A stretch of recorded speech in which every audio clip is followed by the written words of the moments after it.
But NTA तुमने mistake तो की है। हेलो स्टूडेंट्स, जैसा कि कल आप सब लोगों का नीट का एग्जाम हुआ है और बहुत अच्छा हुआ होगा। बात यह है कि कल क्या हुए पेपर में एनटीए ने फिर से कोई ब्लंडर किए है क्या कोई मिस्टेक एनटीए ने किया है क्या? तो इसमें मेरा पर्सनल ओपिनियन है यस। कल ऑर्गेनिक केमिस्ट्री का एक क्वेश्चन आया है स्टूडेंट्स, और उस क्वेश्चन को आप लोग देखें।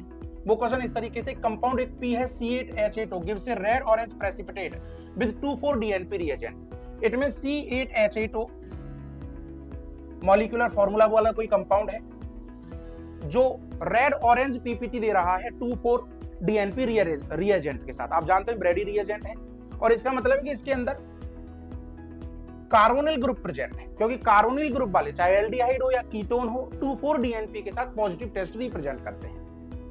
आगे इन्होंने लिखा है and it does not reduce Fehling's reagent. ये फेलिंग रिएजेंट को भी रिड्यूस नहीं कर रहा है।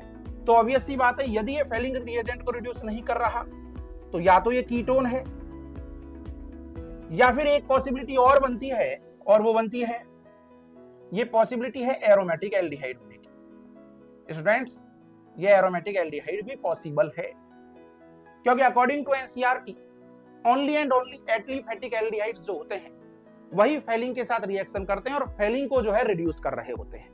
ठीक है, फिर उन्होंने बोला है on drastic oxidation with chromic acid P gives an aromatic product Q। ठीक है, इट मींस इस कंपाउंड का जब ड्रास्टिक या विग्रस ऑक्सीडेशन करवाया जा रहा है तो एक कंपाउंड Q हमें मिल रहा है, और Q के लिए बोल रहे हैं कि produces effervescence on treating with aqueous NaCO3 compound P and Q respectively. It means ये जब NaCO3 के साथ या एक्वस NaCO3 के साथ जब इसका रिएक्शन करवाया जा रहा है तो ब्रिस्क एफरवेसेंस जो है यहाँ पर वो CO2 की रिलीज होती है, तो यहाँ पर CO2 रिलीज होनी चाहिए। ये बात इन्होंने बोली है। ठीक है, अब इस क्वेश्चन के अकॉर्डिंग यदि हम जाएं तो क्या पहला ऑप्शन पॉसिबल है क्या? तो बिल्कुल पहला ऑप्शन यहाँ पर पॉसिबिलिटी रखता है, बिकॉज ये एक एरोमेटिक एल्डिहाइड है, आप देख सकते हैं। और एरोमेटिक एल्डिहाइड का जब ऑक्सीडेशन करवाया जाएगा तो ड्रास्टिक ऑक्सीडेशन हो या रूम टेम्परेचर पर ऑक्सीडेशन हो, ऑब्वियस सी बात है उसका भी COH बनेगा। और इसमें जो पैरा पर मिथाइल ग्रुप लगा है, पैरा पर जो मिथाइल ग्रुप लगा है, इस पैरा के मिथाइल ग्रुप के ऑक्सीडेशन के लिए विग्रस कंडीशंस, ड्रास्टिक कंडीशंस चाहिए, और इन्होंने इसका ऑक्सीडेशन करके ये बताया भी है। इट मींस यहां फर्स्ट ऑप्शन का ये वाला पॉसिबल है बिल्कुल, और ये वाला भी पॉसिबल है। P और Q ये दोनों भी हो सकते हैं। सेकंड पर यदि जाएं तो सेकंड भी बिल्कुल ये पॉसिबल है, बिकॉज ये कीटोन है, 2,4-DNP के साथ पॉजिटिव टेस्ट देगा, और फेलिंग से ये जो है, फेलिंग को ये जो है रिड्यूस नहीं कर पाएगा। और इसका भी ड्रास्टिक ऑक्सीडेशन यदि कराया जाए तो बेंजोइक एसिड मिलेगा जो कि NaCO3 के साथ CO2 रिलीज कर रहा होगा। तो मेरी यदि ओपिनियन जाएगी यहाँ पर तो इसका आंसर 1 भी जाएगा according to depth of organic chemistry, और ऑप्शन 2 भी यहाँ जाएगा। ऑप्शन 3 और 4 तो बिल्कुल पॉसिबल नहीं है। इट मींस एनटीए ने यहाँ पर जो रियल गलती की है वो 2 जगह गलती की है। क्वेश्चन को अच्छे से मॉडिफाई नहीं कर पाए, एनसीईआरटी का ये क्वेश्चन था। दूसरी गलती, चलो क्वेश्चन को तो जितना मॉडिफाई किया उतना ठीक था, ऑप्शंस अच्छे से नहीं बना पाए। तीसरा और चौथा ऑप्शन तो इसलिए गलत हो गया क्योंकि इसका विग्रस ऑक्सीडेशन इन्होंने नहीं किया है यहाँ पर, और यहाँ पर इसके ऑक्सीडेशन से बेंजोइक एसिड बनना था, जबकि इन्होंने इस टाइप का एसिड बनाया है। लेकिन यहाँ 1 और 2 दोनों ऑप्शंस पॉसिबल है। अब बात, क्या एनटीए क्या आंसर देगा?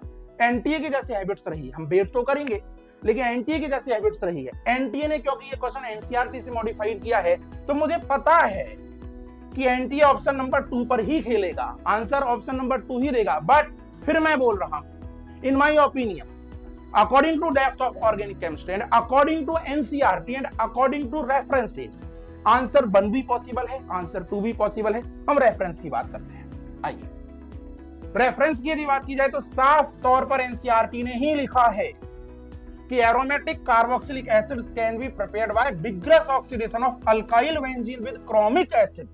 क्या क्रोमिक एसिड क्वेश्चन के अंदर दिया है क्या? यस। और क्या वहां अल्काइल बेंजीन भी पैरा पर प्रेजेंट है क्या? यस। ये देख लीजिए, इसके लिए विग्रस ड्रास्टिक ऑक्सीडेशन ही चाहिए, और क्रोमिक एसिड उन्होंने साफ तौर पर लिखा हुआ है, ये रहा क्रोमिक एसिड, तभी तो यहाँ COH बना है। तो पहला ऑप्शन पूरी पॉसिबिलिटी रखता है। ठीक है, अच्छा, अब इन्होंने क्वेश्चन कहां से मॉडिफाई किया है ये भी देखते हैं। ये एक एनसीईआरटी का प्यारा सा सवाल है। एनसीईआरटी वालों ने इसको बहुत अच्छे से लिखा है। एनसीईआरटी वालों ने साफ तौर पे लिखा है कि 2,4-DNP के साथ पॉजिटिव टेस्ट दे रहा है, आयोडीन की प्रेजेंस में जो है आयोडीन और NaOH के साथ आयोडोफॉर्म टेस्ट दे रहा है, येलो पीपीटी दे रहा है, ना तो टोलन को रिड्यूस कर रहा है ना फेलिंग को। एनसीईआरटी वालों ने इस क्वेश्चन को अच्छे से बना रखा था। यहां पर टोलन यदि ये लिखते तो ऑप्शन जो है एल्डिहाइड वाला एलिमिनेट हो जाता और केवल कीटोन वाला ही बचता, लेकिन इन्होंने केवल फेलिंग ही लिखा, जिससे एरोमेटिक एल्डिहाइड वाला जो ऑप्शन है वो भी जिंदा है। ठीक है, और आगे जाकर देखो इन्होंने सारे जितने भी कंडीशंस दी है उससे अच्छे से इस क्वेश्चन को सॉल्व करके फाइनली जो कंपाउंड C8H8O है उसको ये माना जा सकता है। इन्होंने यहाँ पर 100% स्टूडेंट्स क्वेश्चन के मॉडिफिकेशन में गलती की है, इंफॉर्मेशन का लैक रखा है, और जो इतनी इंफॉर्मेशन अवेलेबल है उन इंफॉर्मेशन के अकॉर्डिंग यदि हम जाएं और कोई भी यदि जाए और ऑर्गेनिक केमिस्ट्री की सोच यदि लगाए तो ऑप्शन 2 तो है ही है मेरे भाई, ऑप्शन 1 भी है। जरा एक बार और देख लेते हैं ऑप्शन 1 में, क्या ये जो कंपाउंड है ये 2,4-DNP टेस्ट दे रहा है? यस। क्या ये फेलिंग को रिड्यूस कर पा रहा है? नो, एरोमेटिक एल्डिहाइड है। क्या इसका ड्रास्टिक या बिगरस ऑक्सीडेशन होगा? यस। उससे क्या COOH बनेगा? यस, मिथाइल का COOH बनेगा, उसके लिए नेसेसरी है। एल्डिहाइड का भी COOH बनेगा। जब रूम टेम्परेचर पे हो रहा है ऑक्सीडाइज तो एलिवेटेड टेम्परेचर पे तो होगा ही होगा।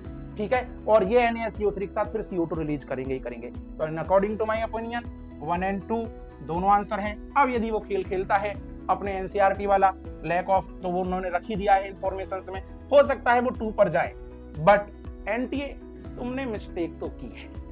इससे स्टूडेंट का टाइम तो खराब हुआ है इन दोनों केसेस में। Thank you.